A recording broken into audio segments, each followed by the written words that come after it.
Yo, it's the Crimson Brothers here, NXT Halloween Havoc review. We started off with Javon Slater versus La Parker and Mr. Iguana. So this match was very botchy. It was entertaining. It was entertaining because of, all the shenanigans with the Iguana and, them chopping each other and just being stupid. But it was very botchy. I remember one time you had Javon Evans doing a springboard, Mr. Iguana doing a springboard, and they both just miss each other when that goes against the whole logic of what a springboard is. It's like, was that intentional? Were they supposed to botch and that was the point of it, or were they supposed to do springboards and hit each other but they botched? Like, was the botch intentional or not? I can't even tell, because the whole point of a springboard is you do it when your opponent's like stationary, when they're dazed, when they're on the ground. You don't do it when they're moving. A moving target. So you're a moving target and they're a moving target. I guess the logic is they didn't know that both of them were going to go for it at the same time. I do feel like I've seen that spot before, but it's been done where they miss each other and then they'll like roll and then they'll continue the sequence. They'll like continue fighting. But last night it seemed like they were supposed to collide, but they missed each other and then they paused because they weren't sure what to do after that. That's why it was awkward looking. That's what it looked like to me. But either way, it was like the 6th or 7th botch in the match. Yeah. So a lot of it was just for Mr. Iguana.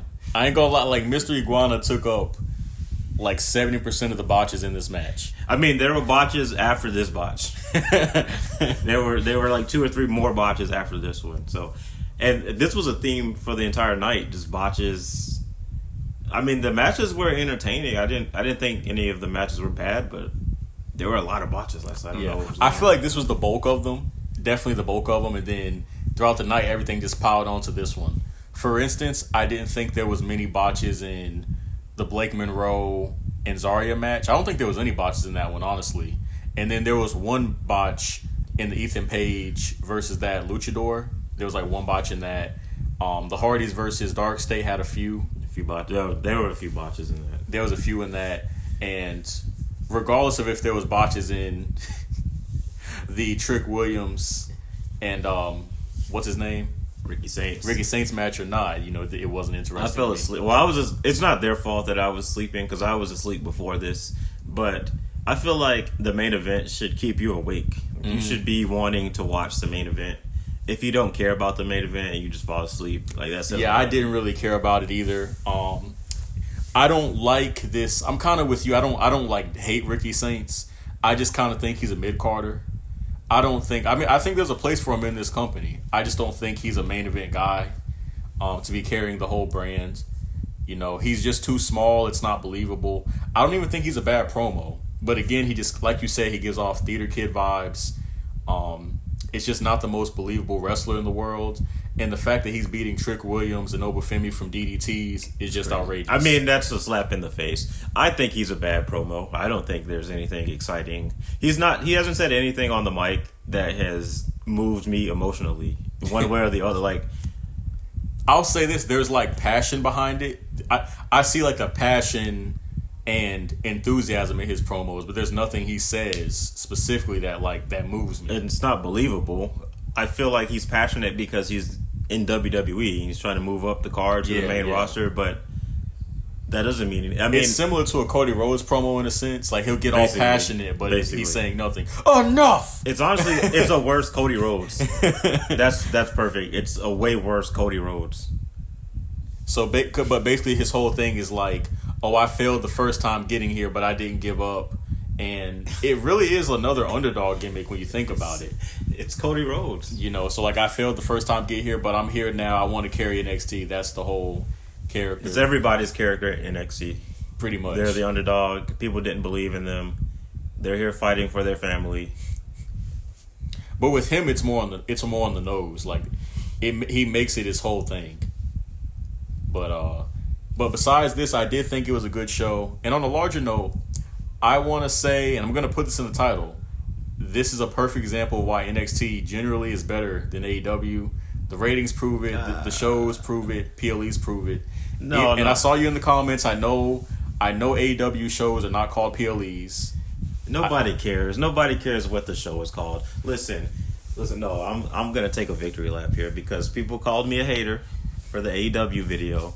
But I'm factual. What did I say? I said the rating would drop below 500,000, and it dropped below 500,000. So you cannot like what I'm saying, but you can't disagree with the facts behind what I'm saying. Like, they have to get the 40-year-olds off of TV, or this industry is gonna be in the ground. Even Ricky Saints is 35 or 36. Like, he's not young. He's presented as like this up and comer that's gonna. Yeah, he's not a young guy. Like, it's different from, and I saw somebody in my comments comparing him to LA Knight, and I do see the similarities to some degree. I don't think they're all that similar, but I kind of get where they get it from. I feel like I don't get it. LA Knight is more masculine, in my opinion. Like, he's more masculine. He has better one-liners, and he's more of like Stone Cold with his own spin on it. With Ricky Saints, it's just a worse version of The Rock. Like, he has passion in his promos, but he's small, and the one-liners aren't as good. It's not even The Rock, though. It's just that he looks like kind The of Rock. looks like The Rock. Yeah, That's yeah. it. And that is how he got into wrestling in the first place. And from there, he's created this character, which is a worse version of Seth Rollins and Cody Rhodes. He's basically, it's a lot of things. He's like a dancer, sort of. That's what I get from him. He's a dancer, theater kid.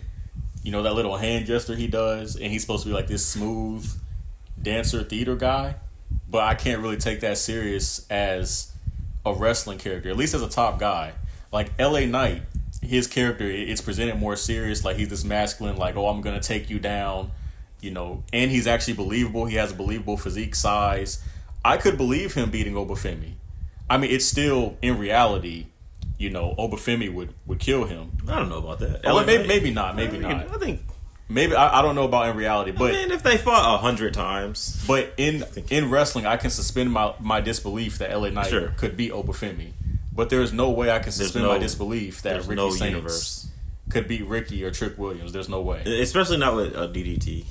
And that's what really is pissing me off, is that he doesn't even have like this cool move, or he's not even like this amazing wrestler where it's like, okay, yeah, he's small, but his in-ring work is so great that carries him. He's not good at anything.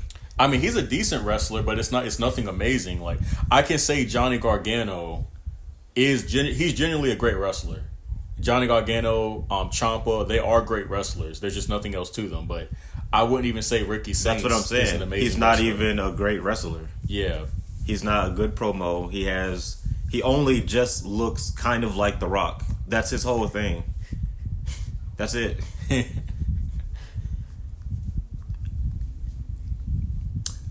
So, in a sense, I'm not too mad, because I sort of think they're just kind of giving it to him because Trick Williams and Oba are on their way out of NXT. So that's my thought process. I feel like people have been saying that for like 8 months now. But that's the only way this makes sense, because how do you go from losing to Jasper Troy to winning the NXT title? So that's my only explanation. That's the question I've been asking this whole time. How did he get the title shot in the first place? So I do think Trick Williams and Oba are on their way out of NXT, because that's the only explanation for why they would lose to him, in my opinion. Do you think Trick Williams shows up on Monday Night Raw? I don't know. That's the thing. I don't know. But Obafemi hasn't. Maybe he just makes a return back to NXT, but we haven't, which I hope not. But we haven't seen him in, like a month now? So. I mean, that would be a burial of Obafemi. After a month, he comes back to NXT. That'd be a burial. Same thing with Trick Williams. If we don't see Trick Williams for the next month, and then he comes back on Tuesday to NXT to fight Ricky Saints, that's a burial. Well, it's kind of not a burial in a sense, because most people don't watch NXT, or at least most of the main roster audience. So the only good part is that they wouldn't have a clue that he lost to Ricky Saints. What happens in NXT stays in NXT. What happens there stays there. So what else? That's why Braun Breaker had competitive matches with Carmelo Hayes, but on the main roster, it's nowhere close. No, this has got me thinking, why do we even watch NXT? Because it doesn't matter. It really doesn't. I feel like they just give people the title just to see them with the title. Mm-hmm. Like, Tatum Paxley didn't deserve to win the NXT championship last night, but they just want to see what it's like for her to have the championship.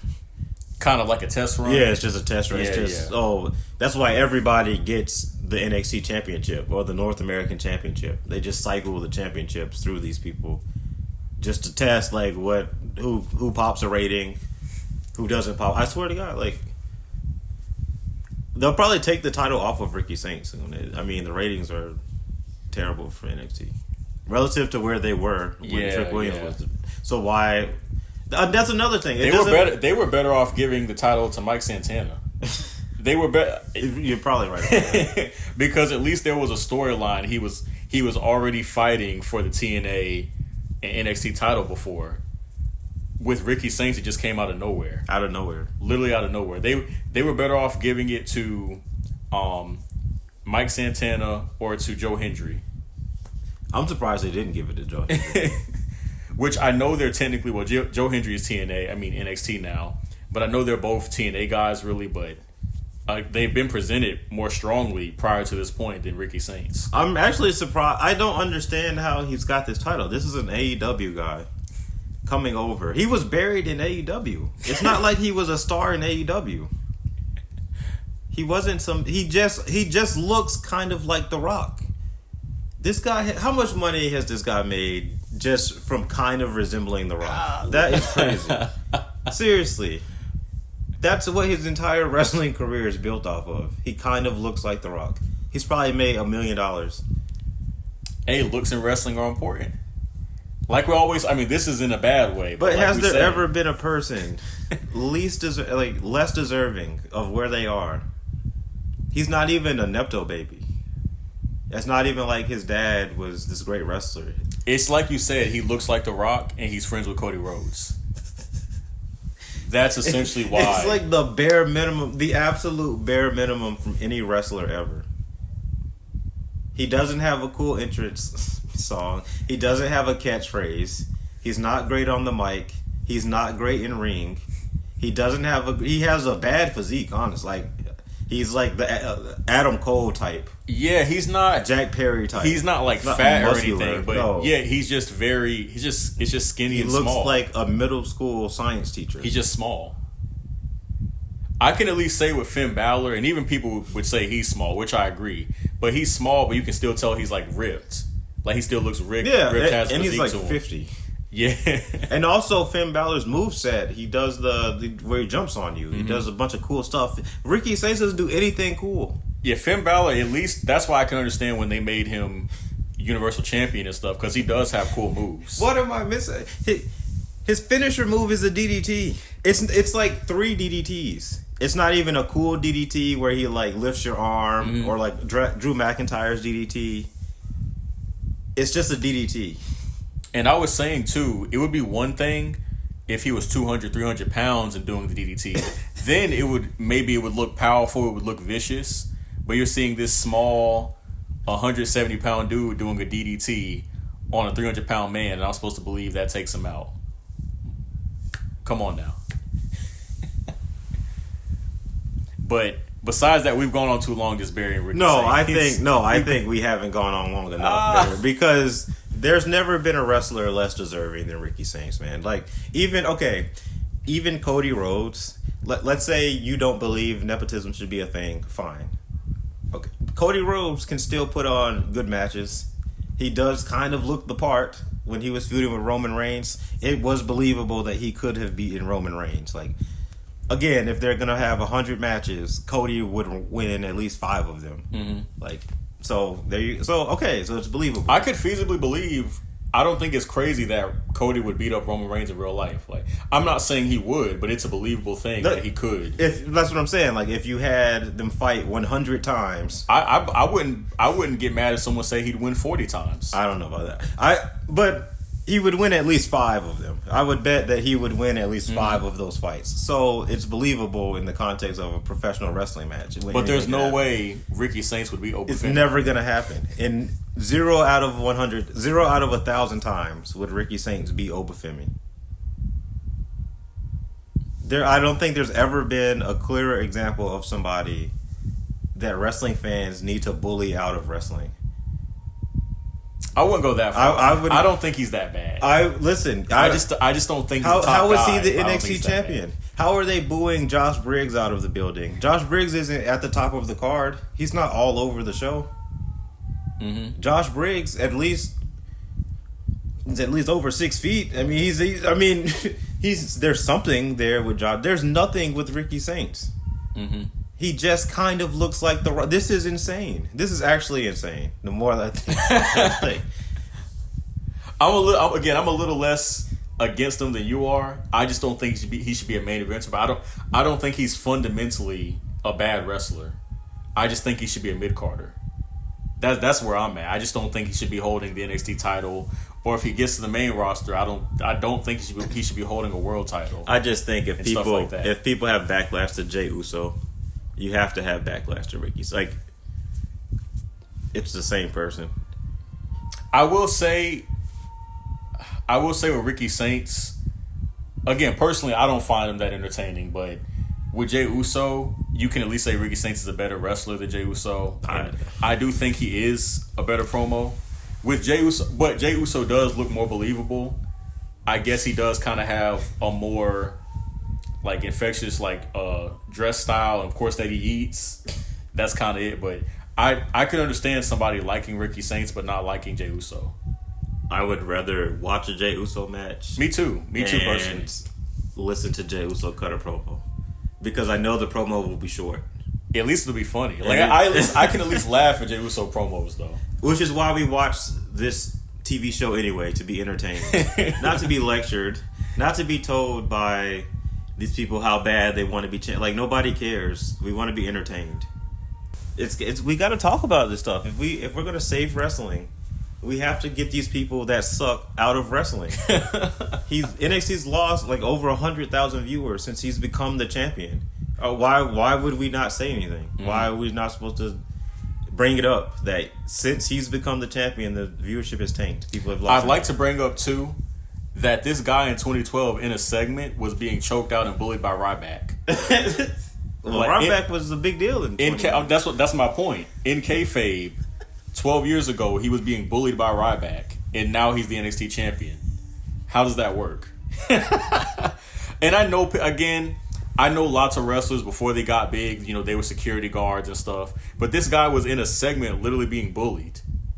Being choked out, like thrown through tables by Ryback. So wait. So it's okay for him to be bullied in WWE, but not for fans to bully him out of WWE. But yeah, that's my point. Like, it's ridiculous that he's this top guy now, but before he was just this guy getting bullied by Ryback. These wrestlers are so lucky I don't have social media anymore. If I was like the type of person to really like go in, I'd start a camp. I'd start like an ad campaign. I'd buy bots. I'd bot farm, and I'd get these people out of wrestling, yo. So like, we have to do something. We gotta fight dirty. I'm serious. How else? Listen, all of these people in wrestling are in cults. AEW fans are in a cult. If you watched that Dynamite last week and you thought that was a good show, you're in a cult. I won't necessarily say it's a cult. Personally, it's not for me, but I can see why somebody would enjoy AEW. Like we said, it's for nerds.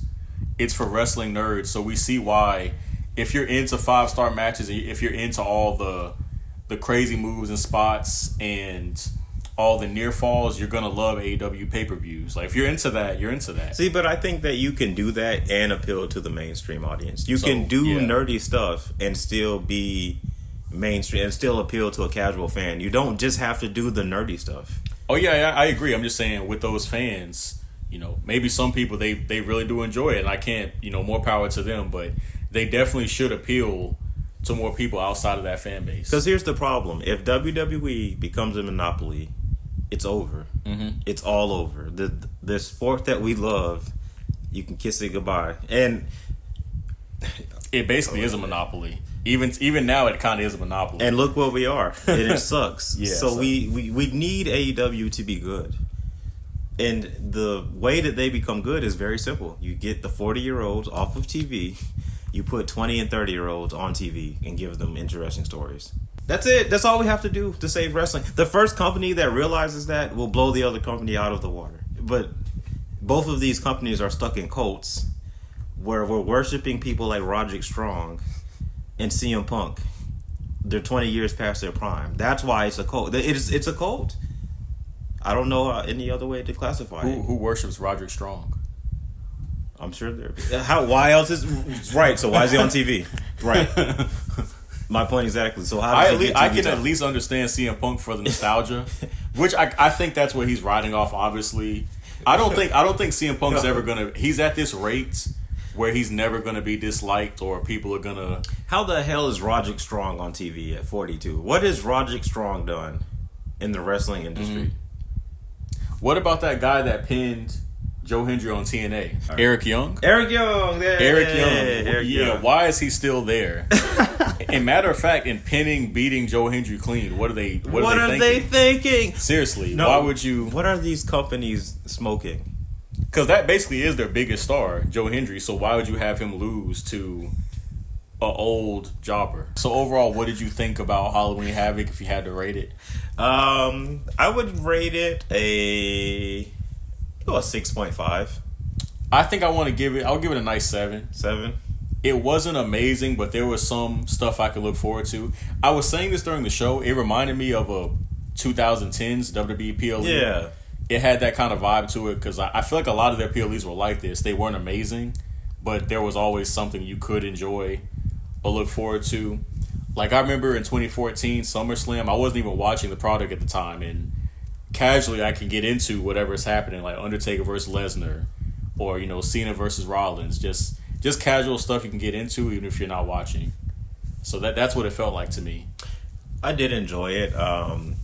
I think that the comedy aspect of the first match was different. Like the novelty of it really broke up. Yeah, it reminded me of stuff from that era. Like you remember Damien Mizdow? Yeah, where he would the Miz would fall down, he'd fall down. It kind of had that type of vibe to me, that type of stuff. And I think that if you're gonna introduce Lucha Libre wrestling, then this type of stuff is okay. Like we need characters, we need personalities. It just can't be a guy in a mask, and that's not what this was. So it was entertaining, and now I want to see more of Parker and Mr. Iguana. They should be on the main roster.